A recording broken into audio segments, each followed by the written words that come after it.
Welcome. This is the Reuters Institute for the Study of Journalism, a part of the University of Oxford.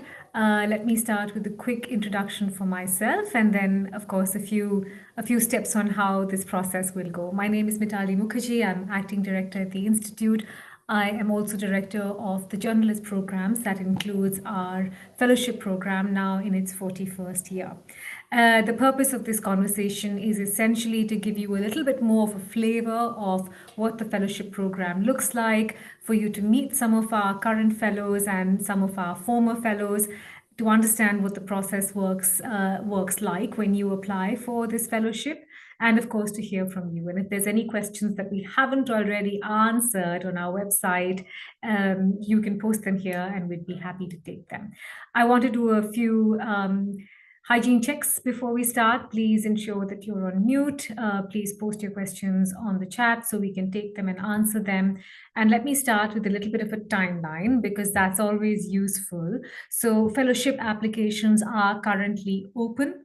The deadline to apply is Thursday, 13th February.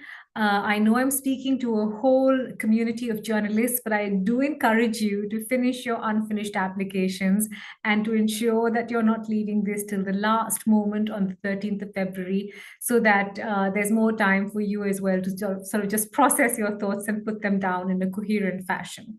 The fellowships generally go between 3 to 6 months. It is structured around the terms at the University of Oxford. So they begin in October, January, or April, depending on who the sponsor and supporter for your particular fellowship might be. You can apply online. You can find the form on our website, Reuters Institute. Just look us up on Google and you'll find the website. That's where you can be putting your applications in. You do need to provide a couple of specific things. One is a statement on why you want to join the program. So some details on what you're looking to do in your project, what the ideas are around journalism that you want to explore. Put that into a project proposal. A 2-page CV. Please try and keep it brief so we know all the amazing things you've done, but we don't have to go through 8 pages to find out, and 2 references. These can be, and I know we can come to this later, but I do want to point out that these references don't necessarily need to be from editors. They can be from anyone in your field of work that has interacted with you, that's worked with you, that can sort of speak to all your special qualities, as I'm sure you possess, and gives us a better sense of who you are as an individual and as a journalist. The fees for the fellowship is, of course, covered by our sponsors and partners, but I think it's worth mentioning that fellows will receive a monthly stipend as well to cover accommodation, to cover sort of food and other costs that you may incur while at Oxford. So that is some of the boring bits. I will now come to what the outline of the program is, but I'm sort of very excited to bring in quite quickly some of our fellows who are on this call and can talk a bit more about the experience. The purpose of the program, and as I said, it's now done 41 years, is to provide the space for journalists to think about critical challenges that the industry faces, to think about the solutions that lie in, and really to get the space to decompress from what tends to be a really intense news cycle. And I know I'm saying that in 2025, where it hasn't been felt more keenly than it is now, to think about those problems, to find the space to go deep into looking at solutions, to speaking to people, to building a construct that looks like a good fit to the particular problem that you're exploring. So that's what the program is about. It is also about bringing together outstanding mid-career journalists in a space where you can share, discuss, learn. You get access to the University of Oxford, to all its resources, all its talks. But I think, and to my mind, this is the most powerful outcome. You get to spend time with all these amazing journalists from across the world and really build a global global professional network for yourself as you move on in your career, it will be more and more important to tap into that sort of global space and to think about what's happening across the world in terms of trends for the journalistic landscape. Of course, the Reuters Institute is very well known for our research work. You will get to spend time with our research team. You'll get to sort of go deeper with a lot of the work that we do around media and audiences and news, and hopefully come away feeling far more enriched by this process. We do a mix of things through our week, so it's sort of a 3 and 2 between the working week.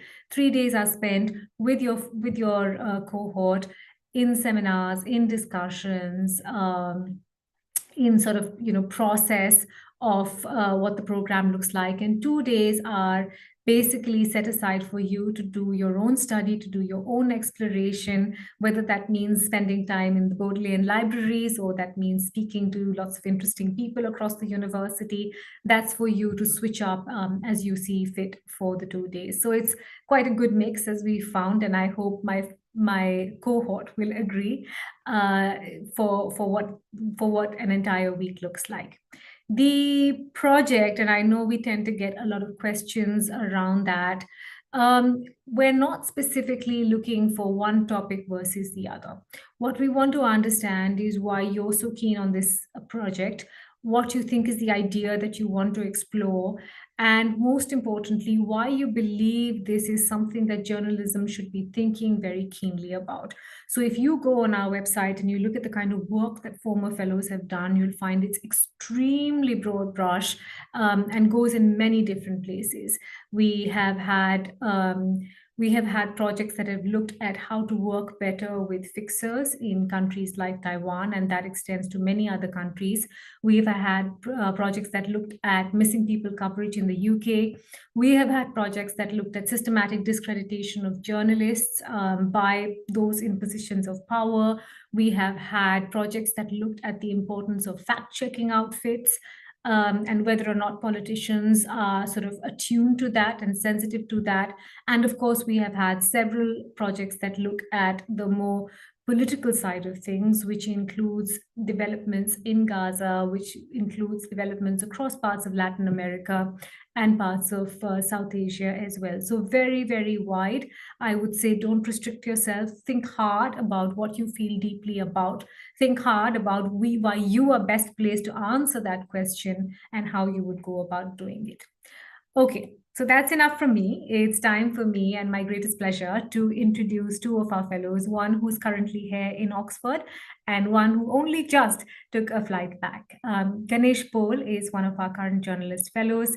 He started with us in October. He is part of the BBC News Marathi team in New Delhi. He's been doing a lot of work around digital video, and that is the area of his focus in his project, digital video reports that look at the challenges faced by India's rural population and how best to reach them. And we've got Lameez Amarji, who is a former journalist fellow. She was also with us in October last year. She is climate editor at News 24. She's now back at home in South Africa, having submitted and published a really fantastic project report around climate and how news organizations and journalists should be navigating it. Welcome, Lameez. Welcome, Ganesh. I hope you can hear me loud and clear. Let me launch straight into it, and maybe I'll do it a bit differently, which is for you to explain your project a little bit and why you thought of doing this particular project. Lameez, shall we start with you? Yeah, thank you so much for having me. So I, as Mitali explained, I head up the climate desk in my newsroom, and climate change is something very policy heavy, which sometimes our audience isn't able to grasp. And I was facing that challenge in my daily reporting of something specific in climate policy, and that is the just transition. So when I applied to the Institute, I had this in mind. It was something that I am very passionate about, and something that I thought spending time at the Institute would help me find a way forward in my own newsroom and for others in the same boat. So when I got to the institute, I had an idea of what my research would be, which was basically how to report well on the just transition.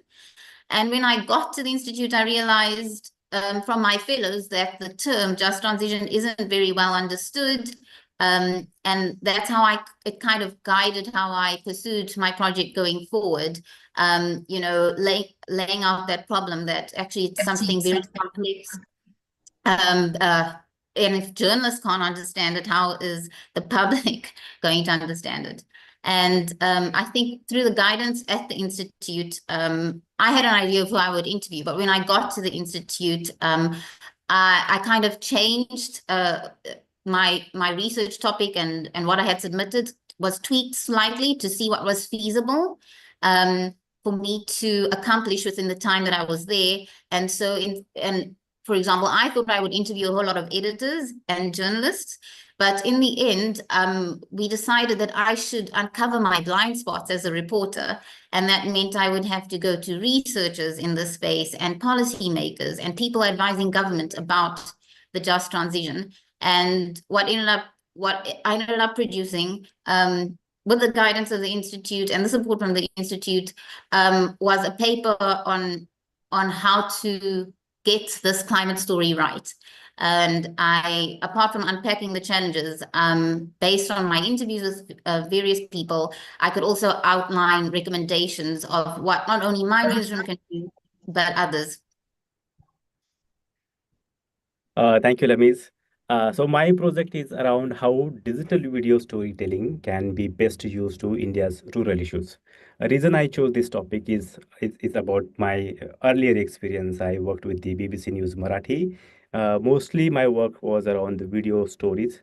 I used to go on the on the field. I used to film the story on myself, and I used to edit my stories on myself. So I saw some challenges on the ground, and also the opportunity in a sense that India right now has the internet users in India, they are coming, most of the internet users are from rural India. That is why there is a access to rural population to watch audiovisual content in vernacular language. That is why I thought to focus on the video storytelling. Video storytelling means I will focus on the kind of language, the lens, and the formats that we are using for the storytelling. This I focused because inherently in India, the all newsrooms are dominated by urban upper caste male, and that is why their language, their lens are dominates the kind of story that we cover from the rural India.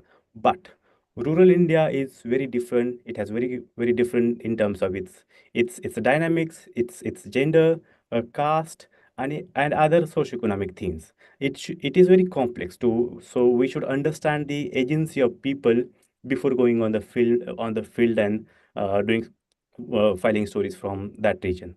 That is why I thought to just focus on the, if I could come up with a checklist of storytelling with respect to rural India. This is what actually I'm focusing right now. Earlier, I thought I will like dig out the whole mountain, but at the end of my fellowship, I thought I will just build a road within the mountain and find a way towards my project. It's all about the roads, Ganesh, because we're all building them together. None of us have figured out the mountain yet. I'm going to keep toggling between questions for you and questions coming on because I can see a lot of them and I'll try and answer them quickly. Are there any weak topics that might reduce the chances of the application? As I said, no. Please be really, I would say, be really honest about what it is that you're looking to do and why. Don't try and speak towards a particular theme because you think that's what's in fashion at this point in time. Should the references be of journalists? This fellowship is for practicing journalists. I think I want to be clear about that. Having said that, your referees could be people who can speak to your experience as a journalist. So whether that's a former professor, someone you've worked with on a project, or someone from a newsroom that you were associated with, that's absolutely fine. Can independent or freelance journalists apply? Yes, you can. Please do. And many of our fellows have been and still are independent freelance journalists. Any advice for someone who might have a fairly broad research topic and wants to narrow it down?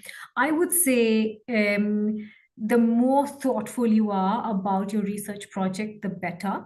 But that is not to say it cannot be refined once it does reach to the point where we have a conversation, or where you're in a contender for the fellowship. So put down all your thoughts. This sort of goes back to the point I was making about making your application in time, so that you have time to refine what you're thinking and add more nuance to it. The more nuance we can see, the more it helps us understand the project that you want to do. How detailed should the project proposal be? Broad and high level, or specific and technical? Some are generic and some are abstract. It should speak, it should demonstrate your voice. I think that's the most important. And what you're looking at, I might want to add, is a refined final product, which has been an iteration of a lot of work. At this point in time, you're putting your proposal down. 1.5 to 2 pages is generally more than enough to outline what it is that you want to do, and then we'll pick it up from there. I do want to add, two quick things before I go back to Ganesh and Louise, which is that please understand that your strength is journalism and telling a strong story as a journalist. You're not required to come here and write an academic paper, because you are not an academic. And the second thing I want to say is, one of the huge benefits of this program is the sort of individual mentoring you get. My colleague, the Associate Director of the program, Caitlin Mercer, has been steering the ship for this fellowship program for many years now, a name very familiar for former fellows. And she works very closely with all the journalists to really put the best shape to their project. Is the program open to UK-based journalists? It is global. I think the UK does come into that frame. So yes, it is. And let me pause at this point to go back to both Lameez and Ganesh. Maybe it would be interesting for people listening in to get a sense of what your experience was, Lameez and Ganesh, in terms of interacting with other fellows, in terms of being in Oxford. Sometimes it can be quite hard and quite overwhelming to be in a new city for this long. Ganesh, do you want to go first? Well, I feel still I'm in a dream of this being in the city. I come from a global south, so we have a very limited opportunities with respect to this kind of fellowship. And once I reached here, I could meet people from across the world. I feel that like I have traveled the world. I have friends from right now from Singapore, Taiwan, Italy, Austria, Finland, South Africa, Japan, Syria, Paraguay. So this gives me sense of what kind of challenges that my fellows are having in their country, and also I'm getting the sense of that country in terms of their society, politics, economics, and this kind of broader picture is helping me to understand my role and how should I navigate in the coming time. So if you ask me honestly, it is a out of the world experience for me. This was my first kind of like long trip outside outside India. That is also, it was very overwhelming me. I found friends from across the world, including Lameez. So I'm very grateful for all these things. Lameez, now you have to top these beautiful words by Ganesh. Yeah, I think he said everything that I also found valuable. I think it's meeting journalists from around the world who are actually facing the same challenges you do in your newsroom, and you kind of see how similar you are, but you also learn from the differences, because one of the valuable things from the fellowship is an internal seminar where you get to make a presentation about something within your country's media landscape, or something. It doesn't just have to be media related. And I think we learned a lot from each other from that encounter. And the other thing which is really nice about Oxford is that you get to meet amazing people casually, because, it is this massive university town. So apart from meeting the fellows and engaging with the researchers at the Institute, you're in the space where people are learning and pursuing, different research, which is really making a huge difference in the world. And like Mitali said, it's an incredible networking opportunity. And I guess it's also good for the soul. It's more than just a career highlight. I think I only had 3 months there, but I think it was nice just to be taken out of my regular environment at home, and to do something different, and to really have the time and the freedom to delve into an academic space and what that brings? There's so many questions flowing through that I'm going to quickly try and pick up some of them. I can see a lot of questions around what the project should be and how detailed it should be and whether it should be solution oriented or problem focused. I would say don't overthink it. Just submit your project idea. Get that in and then give us some space to go through the applications. We get an enormous number of applications every year. This year is going to be no different. But put your idea down. Don't overthink it and don't get overwhelmed by it because it can take on a different shape, as Lamise was just pointing out with her project. So let us hear from you and then let's move it from there. Another couple of questions around whether the size of the newsroom should matter. As I said, no, you can be independent. You can be from a small newsroom. That newsroom can be anywhere in the world. And there's one question about choosing the term. We do generally sort of work with a structure around how we'd like to see particular journalist fellowships start and stop. But I will say, in case of extraneous circumstances, of course, the idea is to be as accommodating for our journalist fellows as we can and try and make space so that this works for everybody. Just doing a very quick scroll, so pardon my pauses here. Again, practicing journalists. So if you're unsure, just apply anyway, and then we'll see what we make of the status of your application. And someone has asked whether they can do this fellowship twice. I don't think so. And in the spirit of sort of sharing good experiences, perhaps we should make space for others to join in. Lamise and Ganesh, enough from me. Maybe this is an important point because I know we have only about 4 or 5 minutes left on whether you have some top tips to share with people who are looking to apply, because you're the ones who've been through the process and won it successfully. What do you want to say to people who have all these questions of what should I do and what should I be thinking of? Lamise, you want to go first? Yeah, I'm gonna share the advice someone gave me. I think personally it should be something you care about, because this is something you're gonna be spending hours working on, reading about, interviewing people about. So yeah, don't do what's in fashion, do what you care about, because that helps. And then also be specific, like what is it you want to solve? Like think about your newsroom, think about you, but also try and link that to others. And I guess think about like the footprint your solutions could have for newsrooms elsewhere. I think those were two big things that I had in mind when I wrote my application. Ganesh? Well, I would suggest what I have done last year. So first thing, I would suggest go carefully through the web page about the fellowship that is on the Reuters Institute's page.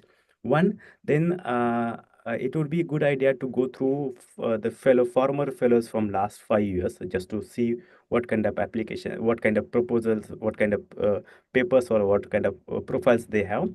It will give a sense of the overall fellowship and what kind of challenges that Reuters Institute would want to study, and the pattern of applications here. Second, what I thought while writing my application, I just reflected on my career, the kind of story that I have done in my last 6 years, and found some challenges on that. So, as Mitali said, the whole aim of this fellowship is to find the answers for the media industry challenges. So, I would suggest if you could marry the kind of experience that you have and the challenges that this industry is facing. So, on that note, if you find a topic, so for me, I used to cover rural Maharashtra, mostly rural India, in an audiovisual format. So I thought just to come up with a topic which would also address the challenge in the industry and also have a experience to show that. So it may become a strong application. That is what worked for me. It does not mean that it is a magic formula, but this is what worked for me. Apart from these things, I would certainly suggest everybody to make a list of fellowships that you want to pursue this year along with this Reuters Institute, because all fellowships have typical opening and closing date. So if you prepare yourself in advance and keep ready for it with your application, I'm sure that at least one or two fellowships that you will get this year. That would be a good strategy to start with. I think that's fantastic advice, Ganesh, and I second that. The environment is hard for journalists. It is important to sort of provide yourself the space and time to think about the deeper challenges. The process is competitive, and we can only speak to the strengths of our fellowship program, but there are others. And if you have put in the hard work and the effort of thinking through an idea, you must explore, all the opportunities available. There are so many institutions doing such fantastic work, and I think the more we support each other, the better. I want to take a quick minute as well, because there was a question about someone from OCJN. We have a number of fellowships currently open. I want to take a minute to thank our partners who support this incredible work that we do. The Thomson Reuters Foundation, that funds fellowships that are currently open and you should be looking to apply for, that are global, open to journalists across the world. We do have a climate fellowship. If you have an idea that you think speaks specifically to climate and journalism and that intersection, please consider applying. We have fellowships open from Publix, which is a new one for us. This is essentially for journalists from Germany, Switzerland, and Austria. That sort of looks at journalism and entrepreneurship, increasingly an important sort of 1+1 skill to have. So there's a couple of options. Navigate the website, see what works for you. I'm going to close here because we only have about 3 minutes, but I want to, in the spirit of transparency, there's one question on how can I get in touch with Ms. Mithali. You can just write to the Institute and, I assure you we will hear what it is that you want to say or ask. There's one question, Lameez and Ganesh, that's come in saying, what's the hardest part? And I don't want to only sort of paint a fantastic picture. So do you want to very quickly tell people whether you found something hard, what you found hard to navigate? Lameez. Okay, so I am from South Africa, and my fellowship was when traditionally you have summer in my country. And it was very hard for me to adjust to winter, and not the cold, it was the darkness. So I don't think, yeah, your experience at the Institute will be difficult. It's the other bits, adjusting to another city, which was more challenging. Ganesh. Well, I would like to share one experience that on the very first day, I arrived in the evening, and my mobile phone was not working and nobody was opening the accommodations door. So that was my hardest part in my life that happened here. But fortunately, the cab driver who was there from Tanzania, who helped me with his mobile, and he politely said, "Sir, do you want my mobile to call somebody and request to open the door?" So that was the hardest part for me because I was a new country and nobody was there. But the driver from Tanzania helped me to go inside the accommodation. Yeah. I was so sure Ganesh was going to say it's the food, but I'm wrong. That might come in at the number 2 position. I hope this has been useful for anyone joining in. We have a lot of these questions answered already on our website. You have a couple of days still. Think through your application, make it the best one possible. We are delighted to see really, really strong applications and applicants, and we're really here for that. So I hope this has been useful, and many thanks, Ganesh and Lameez, for taking time out and having this chat. This is the Reuters Institute for the Study of Journalism. You know where to find us. You can follow us, of course, on Blue Sky, on LinkedIn, and that's where you'll find a lot of what we do. Thank you very much for joining in. Goodbye.